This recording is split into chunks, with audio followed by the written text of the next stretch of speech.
Alright, so we're going to talk about the anatomy of a truck. Right here I have a Randall 180 50 degree reverse Kingpin truck. Very awesome staple longboarding truck. And now there's certain parts of the truck that you need to know what they are in terms of lingo and jargon, and just being able to figure out what's wrong with your truck, what you need to fix about it, and how to make it better. So first of all, this is what we're going to call, or what is called, the hanger. And the hanger includes also these parts, which is called the axle, which is where your bearing and your wheel fits. Inside the axle, you're going to want to have one washer on the inside right here, right next to the hanger.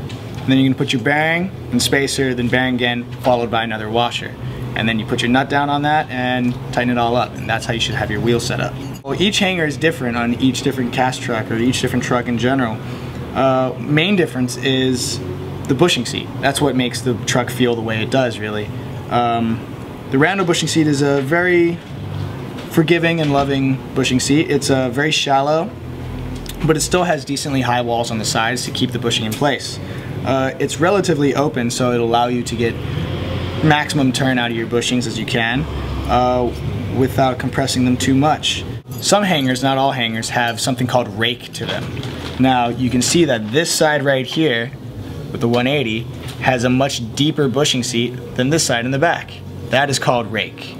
Rake happens when your axle, which is this bar running all the way through the hanger, is slightly off center to the rest of the hanger itself.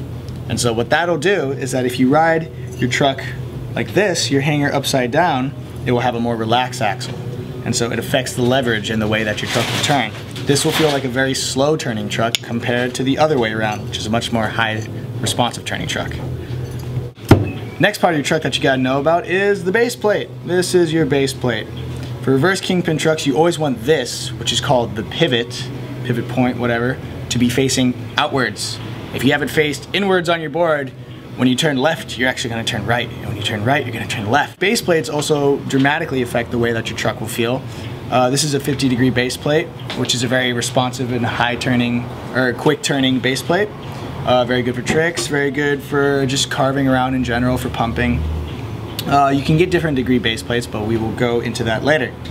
So in your base plate, you're going to have the spots where the Kingpin goes. This is your Kingpin, the giant bolt that threads through your entire truck and keeps your bushings and hanger together. So you're going to stick it in through there, depending if you like to do it this way. I like doing it this way with the threads facing outwards because it makes changing your bushings a lot easier. So there you go, you got your Kingpin in, and then these are your bushings, which I would suggest to put washers with. Washer first, and then bushing, and then hanger, which goes into this, the pivot, with the pivot cup, little squishy rubbery thingy. Slide that in, make sure it's nice and secure and fits, followed by one more bushing, which I dropped, bushing, and then a washer, which I also messed up on. Then you put the nut on that, and bam. Usually Randalls come like this, with the Kingpin the other way around, with their little sexy little R sticking out on the front. But that's really annoying because then you have to unscrew it, pull the whole thing out, and then it's really difficult to get back in. What I like to do is rock it the other way. Because this way, all you have to do is untighten the nut, and then it's very easy to change your bushings. And your Kingpin doesn't have to be sitting around or fall out or whatever. So yeah, that's the basic anatomy of a truck.